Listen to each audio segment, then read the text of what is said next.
சிங்கம் ஒரு சிங்கம் எப்போ எதுலயும் பெக்யூலியர் தான். ஒரு முறை சிங்கம் கரிசிச்சதுன்னா அந்த சவுண்ட்ல ஒரு 8 கிலோமீட்டருக்கு சும்மா அதிரும், எல்லா திசைகளும் அதிரும். அப்படிப்பட்ட அந்த சிங்கம் வேட்டைக்கு மட்டும்தான் வெளியில வரும், வேடிக்கை பார்க்கறதுக்கெல்லாம் வெளியில வராது. வேட்டையில கூட உயிரோடு இருக்கிற மிருகங்களை தான் வேட்டையாடும். அதுலயும் பெரும்பாலும் தன்னை விட பெரிய சைஸ் உள்ள மிருகங்களை தான் குறி வச்சு தாக்கும், ஜெயிக்கும். எவ்வளவு பசியில் இருந்தாலும் உயிர் இல்லாததை, கெட்டு போனதை தொட்டு கூட பார்க்காது. அப்படிப்பட்ட அந்த சிங்கம் அவ்வளவு ஈஸியா எதையும் தொடாது, தொட்டா விடாது. காட்டோட 4 பக்கமும் மார்க்கிங் மை டெரிட்டரின்னு தன்னுடைய பவுண்டரியை தானே வகுக்கும். அப்படிதான் அந்த காட்டையே தன்னோட கண்ட்ரோல்ல வச்சிருக்கும். சிங்கத்துக்கு கூட்டத்தோட இருக்கிறதுக்கும் தெரியும், தனியா இருக்கிறதுக்கும் தெரியும். அப்படியே தனியா வரணும்னு நினைச்சாலும் அஞ்சாம அலட்டிக்காம சும்மா கெத்தா தனியா வந்து அத்தனை பேருக்கும் தண்ணி காட்டும். எப்போ எதிலையும் தன்னோட தனித்தன்மை இழக்கவே இழக்காது. Yes, a lion is always a lion.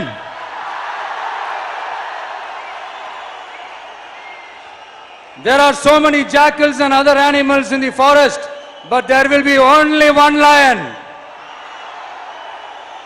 And even if it is single, it will be the king of jungle. It is not only a description but also a clear declaration. சிங்கத்தை பத்தி பேசிட்டு நம்ம சிங்க குட்டிகளையும் சிங்க பெண்களையும் பத்தி நம்ம பேசாம இருக்க முடியுமா? அவங்களை எப்படி நான் மறப்பேன்? அவங்க தான் என்னுடைய உயிராச்சு, என் நெஞ்சில் கொடியிருக்கும்.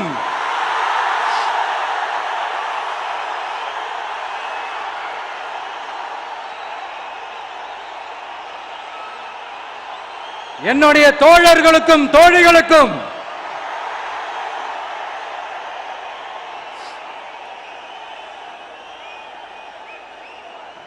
நேர்ல வர முடியாத சூழல்ல வீட்டில இருந்துகிட்டே நம்மளோட இந்த மாநாட்டுல நேரலை வாயிலாக கலந்துகிட்டு இருக்கிற என்னுடைய அம்மாக்கள், அக்கா தங்கைகள், அண்ணன் தம்பிகள், நண்பர்கள் அனைவருக்கும் என்னோட உயிர் வணக்கம். என்னோட உயிர் வணக்கம், என்னோட உயிர் வணக்கம்.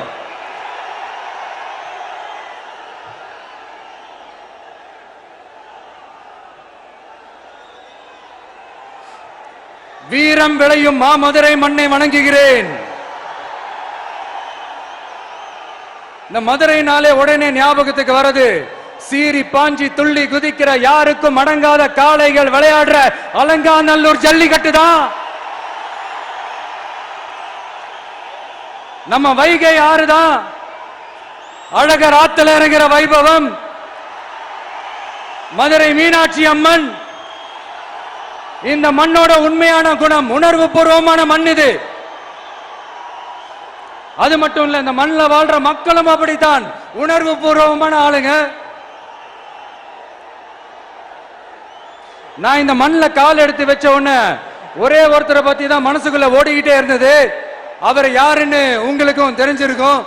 சினிமானாலும் சரி, அரசியல்னாலும் சரி, நமக்கு ரொம்ப ரொம்ப பிடிச்சது புரட்சி தலைவர் எம்ஜிஆர் அவர்கள் தான். அவரோட பழகிறதுக்கு எனக்கு வாய்ப்பு கிடைக்கல. ஆனா அவரை மாதிரியே குணம் கொண்ட என்னுடைய அண்ணன் புரட்சி கலைஞர் கேப்டன் விஜயகாந்த் அவர்களோட பழகிறதுக்கு எனக்கு நிறையவே வாய்ப்பு கிடைச்சது. அவரும் இந்த மதுரை மண்ணை சேர்ந்தவர் தானே, அவரை மறக்க முடியுமா? தமிழ்நாட்டு மக்கள் உணர்வுபூர்வமா உண்மையா நம்ம பக்கத்திலே நிக்கிறவங்க, அதுக்கு ஒரு மிகப்பெரிய அடையாளம் தான் இந்த மதுரை மண். நம்ம தமிழக வெற்றி கழகம் கையில் எடுத்திருக்கிற அரசியலும் அப்படித்தான். உண்மையான அரசியல், உணர்வு பூர்வமான அரசியல், நல்ல அரசியல், நல்லவங்களுக்கான அரசியல், நாட்டு மக்களுக்கான அரசியல், நல்லது மட்டுமே செய்கிற அரசியல்.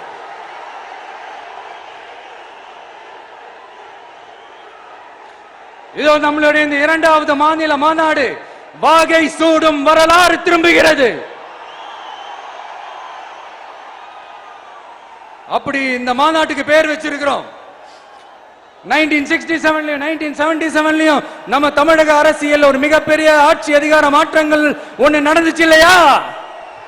அதே மாதிரிதான் அடுத்த வருஷம் 2026 அப்படி ஒரு வரலாறு திரும்ப போகுதுன்னு உறுதியா சொல்றதுக்கான மாநாடு தான் நம்மளோட இந்த இரண்டாவது மாநில மாநாடு.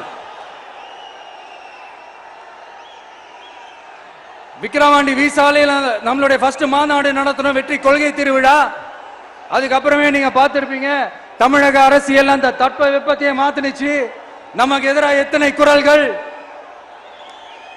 ஆனா உங்களுக்கு தான் நம்மளை பத்தி நல்லா தெரியுமே, எந்த குரலையும் காதலையே போட்டுக்காம மக்களோட குரலை மட்டுமே கேட்டுக்கிட்டு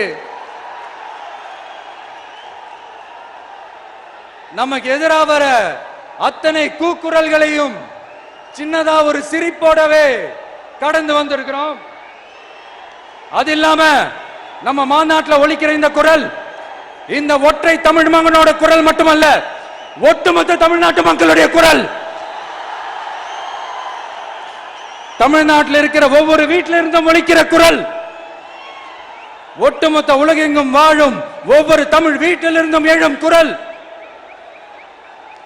இந்த சினிமா என்கிற மாபெரும் கலை ஆயுதத்தின் வாயிலாக சாதி, மதம், இனம், பாலினம், மொழி கடந்து இந்த நாட்டின் மூளை முடுக்கெங்கும் ரசிகர்களாக இருந்து தோழர்களாக நம்மோடு பயணிக்க துவங்கியுள்ள அனைவரோடும் இணைந்த ஒவ்வொரு மனிதருக்காகவும் ஒலிக்கிற உரிமை குரல். மாநில உரிமைக்காக, பெண் உரிமைக்காக, சமூக நீதிக்காக, சமநீதிக்காக, மதச்சார்பின்மைக்காக உண்மையா ஒலிக்கிற குரல். அதனால் இந்த குரலுக்கு எதிராக இன்னும் இன்னும் எத்தனை எத்தனை கூக்குரல்கள் வந்தாலும் ஓங்கி ஒலிக்குமே தவிர ஒரு நாளும் ஓயவே ஓயாது. Yes, it is an unstoppable voice, an unstoppable force.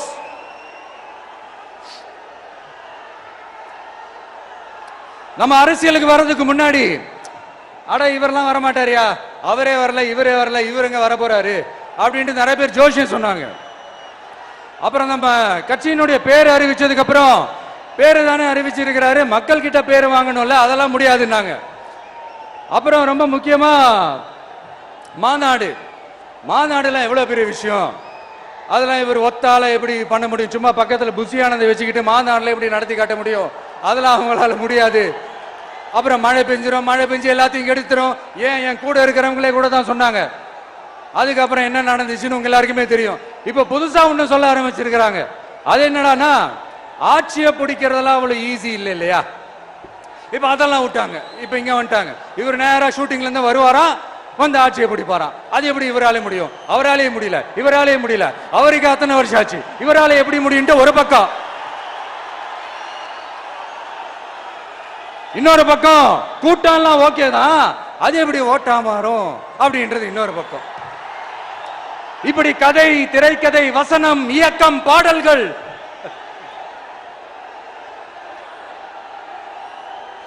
அதனால இந்த அரசியல் ஆய்வாளர்களுக்கு நான் சொல்றதெல்லாம் உன்னே ஒண்ணுதான், நல்லா கேட்டுக்கங்க. இந்த விஜய் ஏதோ இந்த பல லட்சம் பேர் கூடுற கூட்டத்தில் மட்டுமே இருக்கிறாரு அப்படின்னு மட்டும் தப்பு கணக்கு போட்டாதீங்க. ஏன்னா நம்மளுடைய இந்த கூட்டம் வெறும் ஓட்டா மட்டும் இல்லைங்க, வரப்போற தேர்தலில் மக்கள் விரோத ஆட்சியாளர்களுக்கு நாம வைக்க போற வேட்டா, நம்மளை கோட்டைக்கு அனுப்ப போற ரூட்டா இருக்க போதுன்னு சீக்கிரமாவே தெரிஞ்சுப்பீங்க. ஏன்னா கோடிக்கணக்கானவங்களோட ஹார்ட்லயும் வீட்லயும் ஏற்கனவே ஆல்ரெடி உயிரா, உணர்வா, உறவா இருக்கிறோம். நம்மளுடைய கனெக்ட் எல்லாம் வெறும் மக்களோட மட்டும்தான். நாம யாருன்னு அவங்களுக்கு தெரியும், அவங்க யாருன்னு நமக்கு தெரியும். நாமளும் நம்ம மக்களும் எப்படி இருக்கிறோம்னு எதிரிகளுக்கு நல்லாவே தெரியும். இருந்தாலும் இந்த விஜய் எதுக்குப்பா வந்திருக்கிறாரு, இவர் என்ன புதுசா என்ன திட்டம்லாம் சொல்லிட்டாரு அப்படின்னு வேற நிறைய கேள்விகள். இந்த சொல்றேன் தெரிஞ்சுக்கங்க. பெண் குழந்தைகள், பெண்கள் மற்றும் வயசானவங்களோட பாதுகாப்புல தான் நம்ம பிரையாரிட்டியே. அடுத்து இளைஞர்கள், உழவர்கள், உழைப்பாளர்கள், நெசவாளர்கள், மீனவர்கள், ஆதரவற்ற முதியோர்கள், மாற்றுத்திறனாளிகள், மூன்றாம் பாலினத்தவர்கள்னு இன்னும் யாருக்கெல்லாம் கவர்மெண்டோட ஒரு ஸ்பெஷல் அட்டென்ஷன் தேவையோ அவங்க எல்லாருக்குமான ஒரு கவர்மெண்ட் அமைக்கிறது தான் நம்ம இலக்கு. நான் ஏற்கனவே சொன்னது தான் நான் திரும்பவும் சொல்றேன். நம்மளுடைய இந்த தமிழக வெற்றி கழகம் ஏதோ அரசியல் ஆதாயத்துக்காக தொடங்கப்பட்ட கட்சியெல்லாம் கிடையாதுங்க. கொள்கை கோட்பாடுகளோடு தந்தை பெரியார், பெருந்தலைவர் காமராஜர், அண்ணல் அம்பேத்கர், வீரமங்க வேலு நாச்சியார், மக்கள் சேவகர் அஞ்சலை அம்மாள், நம்மளுடைய 5 கொள்கை தலைவர்களோட வழிகாட்டுதல்களோடு தொடங்கப்பட்ட கட்சி. நம்ம ஸ்டாண்ட்ல நாம எப்பவுமே ஸ்ட்ராங்கா தாங்க இருக்கிறோம். அதுல எந்த மாற்றத்துக்கோ எந்த சமரசத்துக்கோ துளி கூட இடமில்லை. நம்மளுடைய ஒரே கொள்கை எதிரி பாஜக தான். நம்மளுடைய ஒரே அரசியல் எதிரி திமுக தான். எப்படி? நம்மளுடைய ஒரே கொள்கை எதிரி, நம்மளுடைய ஒரே அரசியல் எதிரி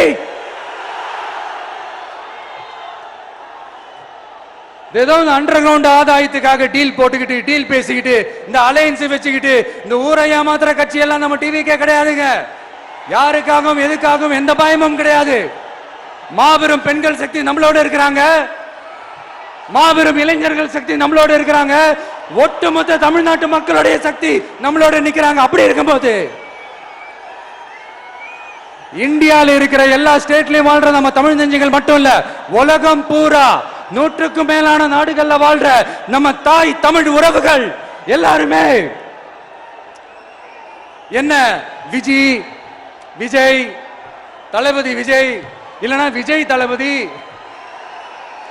இப்படி சொந்தம் கொண்டாடுற கோடிக்கணக்கானவங்களோட அன்பு மாசியும் நம்மளோட இருக்கும் போது, இவங்க எல்லாருமே நம்மளோட நிற்கும் போது எதுக்குங்க இந்த பாசிச பாஜகவோட நேரடி கூட்டணியோ இல்ல மறைமுக கூட்டணியோ உறவு வச்சுக்க?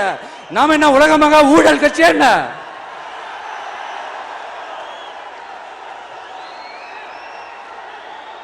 நம்மளை பத்தி சின்னதா ஒரு உண்மை ஒண்ணு சொல்லலாமா?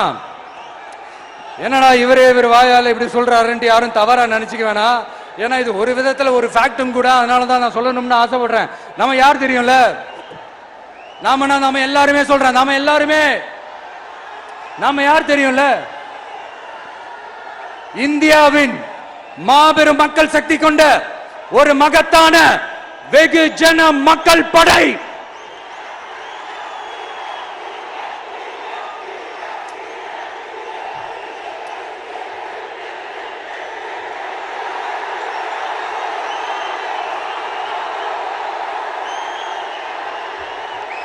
அதனால நம்ம தலைமையில நாம் அமைக்க போற இந்த உண்மையான மக்களாட்சிக்கான அச்சாரமாக மாபெரும் மக்கள் சக்தியை அணி அணியாக நம்மளோட திரண்டு நிக்கிறப்போ இந்த அடிமை கூட்டணியில சேர வேண்டிய அவசியம் நமக்கு இதுக்கு. நம்மளுடைய இந்த கூட்டணி சுயமிழந்த கூட்டணியெல்லாம் இருக்காது, சுய மரியாதை கூட்டணியா தான் இருக்கும். இந்த ஒரு பக்கம் RSS கிட்ட அடிபணிஞ்சுக்கிட்டு, இன்னொரு பக்கம் மதச்சார்பற்ற கூட்டணின்னு இந்த மக்களை ஏமாத்துற கூட்டணியெல்லாம் நம்ம கூட்டணி இருக்காது.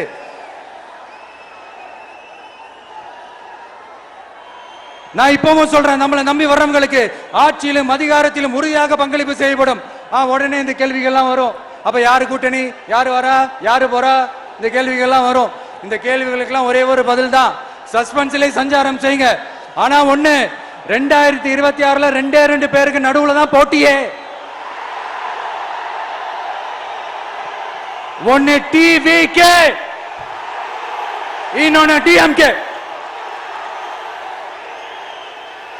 இந்த போட்டி எப்படி இருக்க போகுதுன்னா, இந்த அலையன்ஸ் வச்சு எப்படியாவது நம்ம தப்பிச்சிடலாம். என்ன இந்த அறத பழைய இந்த மேத்தமேட்டிக்ஸ் அரித்மேட்டிக்ஸ் இதெல்லாம் வச்சு எப்படியாவது நம்ம தப்பிச்சிடலாம் அப்படின்னு நினைக்கிறவங்களோட அந்த கனவு ஒரு நாளும் மைப்படாது. சரி, இப்ப நம்ம வேற ஒரு ஏரியாவுக்கு ஒண்ணு வருவோம். எதிர்காலம் வரும், என் கடமை வரும், இந்த கூட்டத்தின் ஆட்டத்தை ஒழிப்பேன்.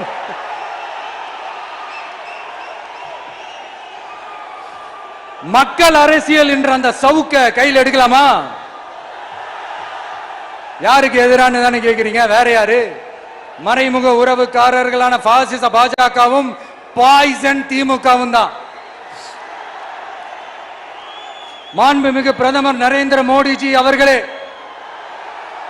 3வது முறையா ஒன்றியத்தோட ஆட்சி அதிகாரத்தை நீங்க தானே கையில் வச்சிருக்கிறீங்க. இல்ல நாங்க தெரியாம தான் கேட்கிறோம்.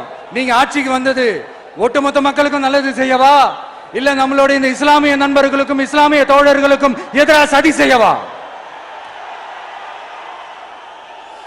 மக்களுக்கு உங்ககிட்ட கேட்கறதுக்குன்னு ஏராளமான கேள்விகள் இருக்குது. அதனால அவங்க சார்பா அவங்கள ஒருத்தனா அவங்களோட ஒரு உண்மையான ஒரு பிரதிநிதியா உங்ககிட்ட சில கேள்விகள் கேட்கணும். மிஸ்டர் பிரைம் மினிஸ்டர் அவர்களே, நம்ம தமிழ்நாட்டு மீனவர்கள் கிட்டத்தட்ட ஒரு 800 பேருக்கு மேல இலங்கை கடற்படையால தாக்கி அழிக்கப்பட்டிருக்கிறாங்க. அதை கண்டிக்கிறதுக்காக உங்களை பெருசா எதுவும் செய்ய சொல்லல, சின்னதா ஒண்ணே ஒண்ணு மட்டும் செஞ்சு கொடுங்க. இனிமேலாச்சும் எங்களுடைய மீனவர்கள் பாதுகாப்பா இருக்கிறதுக்காக இந்த கச்சத்தீவை இலங்கை கிட்ட இருந்து மீட்டு கொடுத்துருங்க, அது போதும்.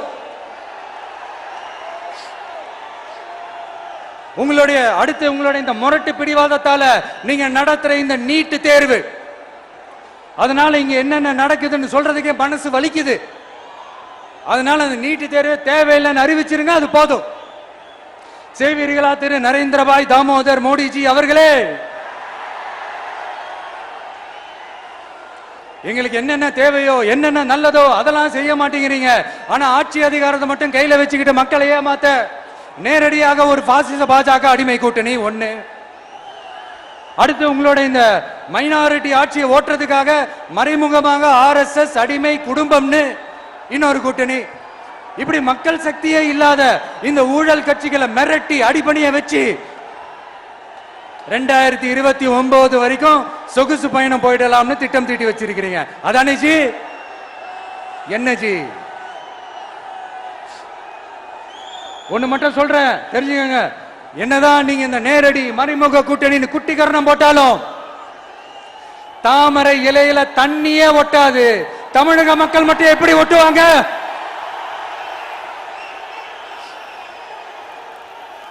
இங்க ஒரு MP சீட்டு கூட தரலன்றதுக்காக தமிழ்நாட்டுக்கு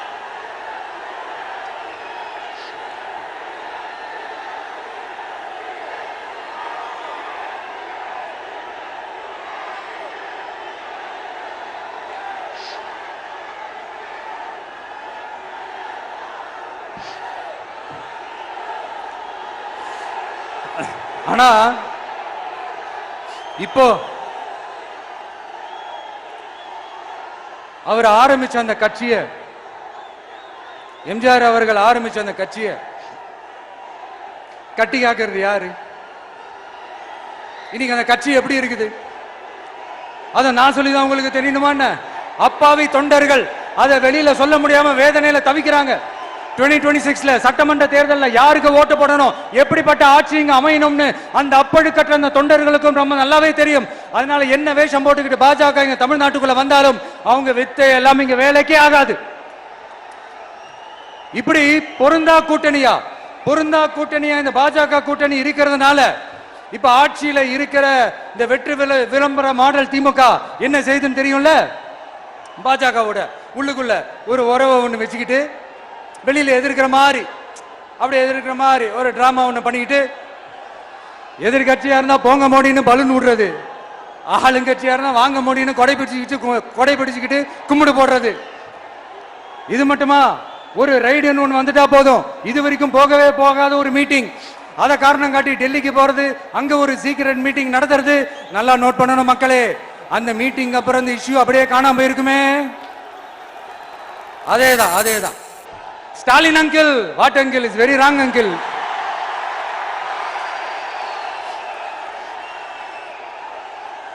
இப்படி தமிழ்நாட்டில் இப்ப நடக்கிற இந்த ஆட்சியினுடைய லட்சணத்தை பார்த்துக்கிட்டு நாம எப்படி சும்மா இருக்க முடியும்? ஒரு தவறு செய்தால், அதை தெரிந்து செய்தால், அவர் கபட நாடக மு.க. ஸ்டாலின் அங்கிளாகவே இருந்தாலும், அங்கிள் உங்களுக்கு மனசாட்சின்னு ஒண்ணு இருந்துச்சுன்னா நாங்க கேட்கிற கேள்விகளுக்கு மட்டும் கொஞ்சம் பதில் சொல்லுங்க அங்கிள். நீங்க நடத்துற இந்த ஆட்சியில நேர்மை இருக்கா? நியாயம் இருக்கா? ஊழல் இல்லாம இருக்கா? சட்டம் ஒழுங்கு சரியா இருக்கா? பெண்களுக்கு பாதுகாப்பு இருக்கா? பொதுமக்களுக்கு பாதுகாப்பு இருக்கா? இயற்கை வளங்களுக்கு பாதுகாப்பு இருக்கா? சொல்லுங்க மை டியர் அங்கிள், சொல்லுங்க. டாஸ்மாக்ல மட்டுமே இது வரைக்கும் 1000 கோடிக்கு மேல ஊழல்னு சொல்றாங்க. அதுல மட்டுமா தப்பு நடக்குது? வேற எதுல தான் நடக்கல? உலகத்திலே மிஸ்டர் கிளீன் ரெக்கார்ட்ஸ் எல்லாம் உங்களுக்கும் உங்க கூட இருக்கிறவங்களுக்கும் மட்டும்தான் அங்கிள் கொடுக்கணும். இத பார்த்து வாயே இல்லாத ஊரு கூட வயிறு வலிக்கு சிரிக்குது. பெண்களுக்கு 1000 ரூபாய் கொடுத்துட்டீங்கன்னா போதுமா அங்கிள்? அப்படியே அது மூடி மறைச்சிடலான்னு பாக்குறீங்களா? படிக்கிற இடத்துல, வேலைக்கு போற இடத்துல, வெளியில போற இடத்துலன்னு அவங்களுக்கு பாதுகாப்பே இல்லைன்னு ஒட்டுமொத்த பெண்களும் கதறாங்க. அந்த கதறல் சத்தம் ஏதாவது உங்க காதுல கேக்குதா அங்கிள்? இதுல வேற உங்க அப்பான்னு கூப்பிடுறாங்கன்னு வேற சொல்றீங்க. What is this uncle? Is very very wrong uncle, is very very wrong. பெண்களுக்கு மட்டுமா பொய் வாக்குறுதி கொடுத்து ஏமாத்துறீங்க? அரசு ஊழியர்கள், ஆசிரியர்களை ஏமாத்துறீங்க, விவசாயிகளை ஏமாத்துறீங்க, பரந்தூர்ல பாதிப்பே வராதுன்னு சொல்லி ஏமாத்துறீங்க, மீனவர்களை ஏமாத்துறீங்க, போதைப் பொருள் கலாச்சாரத்தை ஒழிக்காம ஏமாத்துறீங்க. ஐயோ ஐயோ ஐயோ, very very வஸ்ட் uncle, very very வஸ்ட். எப்படி கேட்டாலும் இவங்க கிட்ட இருந்து எந்த பதிலும் வரப்போறதில்லை. ஏன்னா இருந்தா தானே. இப்ப ஆட்சியில இருக்கிற நம்மளுடைய அங்கிள் பதில் சொல்றது இருக்கட்டும். மக்களை நீங்க சொல்லுங்க, நீங்க உண்மையை சொல்லுங்க. செய்வோம் செய்வோம் செய்வோம் செய்வோம்னு சொன்னாங்களே, சொன்னதெல்லாம் செஞ்சாங்களா? உங்களை தான் கேக்குறேன், சொன்னதெல்லாம் செஞ்சாங்களா? சத்தமா சத்தமா மை டியர் அங்கிள், கேக்குதா? மக்களோட சத்தம் கேக்குதா? இது வெறும் சாதாரணமான முழக்கம் தான். கூடிய சீக்கிரம் மக்களை போய் சந்திக்க போறேன், அவங்களோட மனசு விட்டு பேச போறேன். அதுக்கப்புறம் இந்த சாதாரணமான முழக்கம் இடி முழக்கமா மாறும். அத்தோட நிக்காது. அந்த இடி முழக்கம் தமிழ்நாட்டோட போர் முழக்கமா மாறும். அந்த போர் முழக்கம் உங்களை ஒரு நிமிஷம் கூட தூங்க விடாது. நடக்குதா இல்லையான்னு பாருங்க. என்னடா இவன் இவ்வளவு ஸ்ட்ராங்கா சொல்றானேன்னு பாக்குறீங்களா? எல்லாரும் கட்சி ஆரம்பிச்சதுக்கு அப்புறம் தான் ஒவ்வொரு வீட்டுக்குள்ளேயும் போறதுக்கு ட்ரை பண்ணுவாங்க. ஆனா நாங்க அப்படி இல்லை. ஒவ்வொரு வீட்டுக்குள்ளேயும் போனதுக்கு அப்புறம் தான் கட்சியாவே ஆரம்பிச்சிருக்கிறோம்.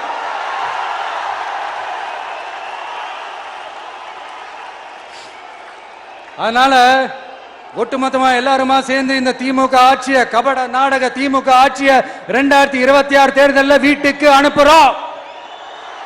வீட்டுக்கு அனுப்புறோம். என்ன நண்பா, சரிதானே? என்ன நம்பி செய்வீர்கள் தானே? இப்போ உங்களுக்கு சின்னதா ஒரு சர்ப்ரைஸ். நம்ம கட்சியினுடைய வேட்பாளர் பட்டியலை இப்ப நான் அறிவிக்க போறேன். மதுரை கிழக்கு வேட்பாளர் விஜய். இன்னும் முடிக்கல. ஒரு நிமிஷம், இன்னும் முடிக்கல. மதுரை மேற்கு வேட்பாளர் விஜய். மதுரை மத்தி வேட்பாளர் விஜய். மதுரை தெற்கு வேட்பாளர் விஜய். மதுரை வடக்கு வேட்பாளர் விஜய். மேலூர் விஜய். சோழவந்தான் விஜய். திருப்பரங்குன்றம் விஜய். திருமங்கலம் விஜய். உசிலம்பட்டி விஜய்.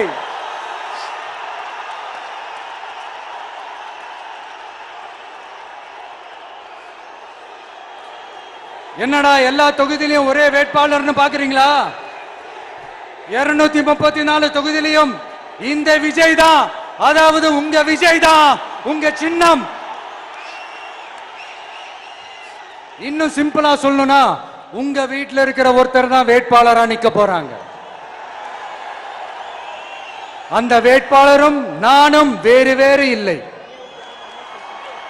நீங்க அவருக்கு ஓட்டு போட்டீங்கன்னா எனக்கு ஓட்டு போட்ட மாதிரி. இந்த முகத்துக்காக நீங்க ஓட்டு போட்டீங்கன்னா உங்க வீட்டில் இருக்கிற உங்களுடைய வேட்பாளர் ஜெயிச்ச மாதிரி. என்னடா இவர் ஏதோ ஓவரா சொல்றாருன்னு நினைக்க வேணாம். பிராக்டிக்கலா அப்படிதான் இருக்கும், அப்படிதான் இருக்கணும். நீங்களும் அப்படிதான் நினைப்பீங்கன்னு நான் நம்புறேன். ஏன்னா இது நம்மளை விட நம்ம எதிரிங்களுக்கு இன்னும் நல்லாவே தெரியும். அதனால எல்லாம் இந்த அதிகார பலம் எல்லாத்தையும் தூக்கிட்டு வந்துருவாங்க. வரட்டும், பாத்துக்கலாம். TVK will take it, TVK will meet it, TVK will compete with it and TVK will conquer it. TVK will conquer it.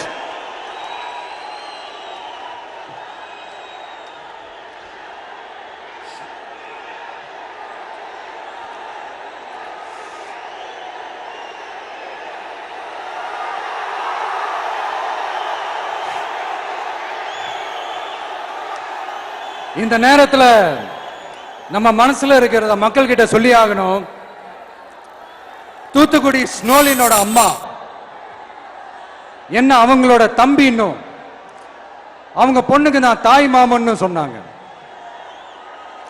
அந்த அக்காவோட குழந்தைக்கு மட்டும் இல்லைங்க, என்ன அண்ணனா தம்பியா நினைக்கிற தமிழ்நாட்டில் இருக்கிற என்னோட எல்லா சகோதரிகளின் குழந்தைகளுக்கும் நான் இன்னைக்கு மட்டும் இல்ல, என்னைக்குமே ஒரு தாய் மாமனா தான் இருப்பேன். நீங்க எல்லாரும் என்னுடைய ரத்த உறவு, கூட பிறந்த பொறுப்பு. என் வீட்டு ரேஷன் கார்டுல வேணா உங்க பேர் இல்லாம இருக்கலாம், உங்க வீட்டு ரேஷன் கார்டுல வேணா என் பேர் இல்லாம இருக்கலாம். ஆனா நாம் எல்லாரும் ஒண்ணுதான், உறவுதான்.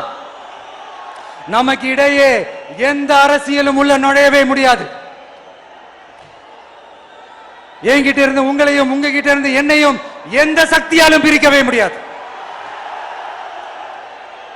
அப்புறம் நான் ஒன்னும் இந்த மார்க்கெட் போனதுக்கு அப்புறம், ரிட்டையர் ஆனதுக்கு அப்புறம் அடைக்கலம் தேடி அரசியலுக்கு வரல, படைக்கலனோட வந்திருக்கிறோம். பவர்ஃபுல் போர்ஸோட, மாபெரும் படை வரிசையோட, எல்லாத்துக்கும் தயாராகி தான் வந்திருக்கிறோம். இவ்வளவு தயாரா நாம அரசியலுக்கு வர்றதுக்கு ரொம்ப ரொம்ப முக்கிய காரணம் ஒண்ணு இருக்கு. அது என்ன தெரியுமா? நன்றி கடன், நன்றி கடன், நன்றி கடன். கிட்டத்தட்ட ஒரு 30 வருஷமா, 30 வருஷத்துக்கு மேல நீங்க தான், நம்ம மக்கள் தான் என் கூட நிக்கிறீங்க, எனக்காக நிக்கிறீங்க, என்ன தாங்கி பிடிக்கிறீங்க, மனசுல ஏந்தி பிடிக்கிறீங்க, தாய் அன்போட மடியில ஏந்திக்கிறீங்க. உண்மையை சொல்லணும்னா வேற யாரை விடவும் எனக்கு இந்த அன்பையும் ஆதரவையும் கொடுத்திருக்கிறீங்க. என் மேல உயிரையே வச்சிருக்கிறீங்க. என்ன உங்க வீட்டுல ஒருத்தனாவே ஆக்கிட்டீங்க. நீங்க எனக்கு கடவுள் கொடுத்த வரம்.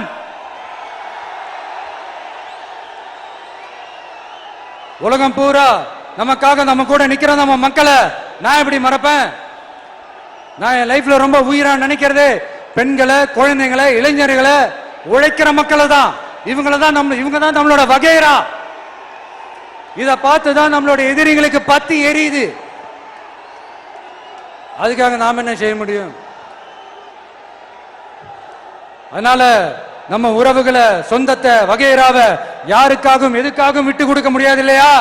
Here at this moment among this August gathering, I want to open my heart and say I enjoy people, I respect people, I worship people.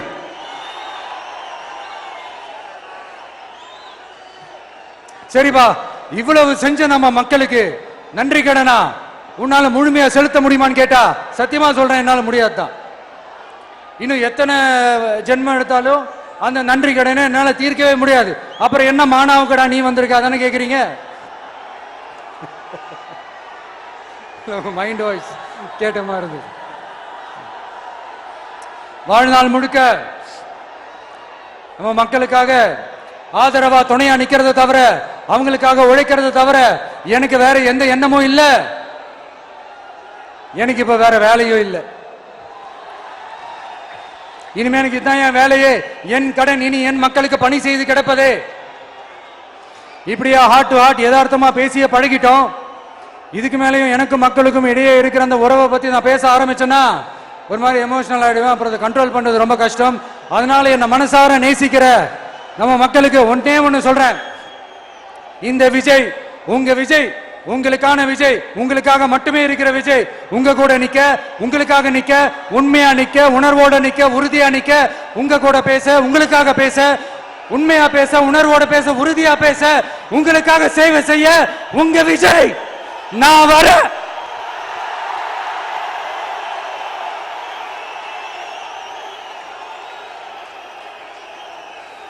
சொல்லல முக்கியம், செயல் செயல் செயல் தான் முக்கியம். செய்க தான் சும்மா சிறப்பா இருக்கணும். நான் ஆட்சிக்கு வந்தேன்னா சும்மா அது செய்வேன், இது செய்வேன், நல்லது செய்வேன், உருட்டுவேன், புரட்டுவேன், அதெல்லாம் கிடையாது. செய்யறதுக்கு, நல்லது செய்யறதுக்கு, நல்லது செய்யறதுக்கு மட்டும்தான் இந்த விஜய். அப்புறம் ஒரு அரசியல் தலைவன் அவன் சினிமாக்காரனா, நல்லவனா, கெட்டவனா, இதெல்லாம் தாண்டி அவன் உண்மையானவனா, அதுதான் ரொம்ப ரொம்ப முக்கியம். இது சம்பந்தமா ஒரு குட்டி கதை ஒண்ணு சொல்றேன்.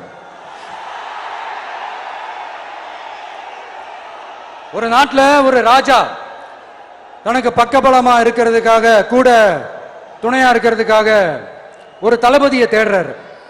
சரியான தகுதிகளோட ஒரு 10 பேர் செலக்ட் ஆகுறாங்க. ஆனா அதுல ஒருத்தர் மட்டும் தான் செலக்ட் பண்ணணும். அதனால அந்த ராஜா என்ன பண்றாருன்னா ஒரு டெஸ்ட் வைக்கிறாரு. அந்த 10 பேர் கையிலையும் விதை நெல்ல கொடுத்து இதை நல்லா வளர்த்து கொண்டு வாங்க, ஒரு 3 மாசம் கழிச்சு வாங்கன்னு சொல்லி அனுப்பி வச்சிடுறாரு. 3 மாசம் கழிச்சு வரும்போது அதுல ஒருத்தர் ஆளு உயரத்துக்கு வளர்த்திருந்தாரு, ஒருத்தர் தோல் உயரத்துக்கு வளர்த்திருந்தாரு. அதுல ஒரு 9 பேரும் நல்லா வளர்த்து கொண்டு வந்திருந்தாங்க. ஒருத்தர் மட்டும் வெறும் தொட்டியோடவே வந்தாரு. என்னன்னு கேட்டதுக்கு, நானும் தண்ணி ஊத்தி ஊத்தி பாக்குறேன், உரம் வச்சு வச்சு பாக்குறேன், வளரவே மாட்டேங்குது ராஜா, என்ன பண்றதுன்னு தெரியலன்னு சொன்னதுக்கு ராஜா அவரை கட்டி அணைச்சிக்கிட்டு, இனிமே நீதான் என்னுடைய தளபதி, எல்லா அதிகாரமும் உனக்கு தான் சொன்னாரு. ஏன்னா அந்த 10 பேர் கையிலையும் ராஜா கொடுத்தது அவித்த விதை நெல், அது முளைக்கவே முளைக்காது. அந்த 9 திருட்டு பயலும் என்ன பண்ணிருக்காங்கன்னா வேற விதை நெல்லை வாங்கி அதை வளர்த்துட்டு ராஜாவையும் மக்களையும் ஏமாத்திருக்கிறாங்க. ஆனா இவர் மட்டும் உண்மையை போட்டு உடைச்சிட்டார். அதனால ஒரு நாட்டுக்கு திறமை எந்த அளவுக்கு முக்கியமோ அந்த அளவுக்கு உண்மையும் நேர்மையும் முக்கியம். இப்போ நீங்க எல்லாரும் தான் அந்த ராஜா. நீங்க தேர்ந்தெடுக்க போற அந்த தளபதி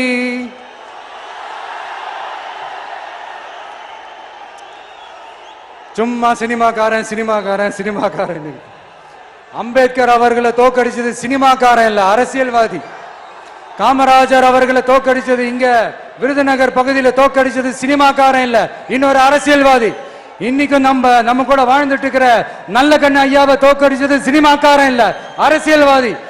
இப்படிப்பட்ட நல்ல நல்ல தலைவர்களை எதிர்த்து நின்று தோக்கடிக்கணும்னு அந்த எண்ணத்தை உருவாக்குனது சினிமாக்காரன் இல்ல, அரசியல்வாதி. அதனால எல்லா அரசியல்வாதியும் அறிவாளியும் கிடையாது, எல்லா சினிமாக்காரனும் முட்டாளும் கிடையாது. கான்பிடண்டா இருங்க, நல்லதே நடக்கும், வெற்றி நிச்சயம். மீண்டும் சந்திக்கும் வரை நன்றி, வணக்கம்.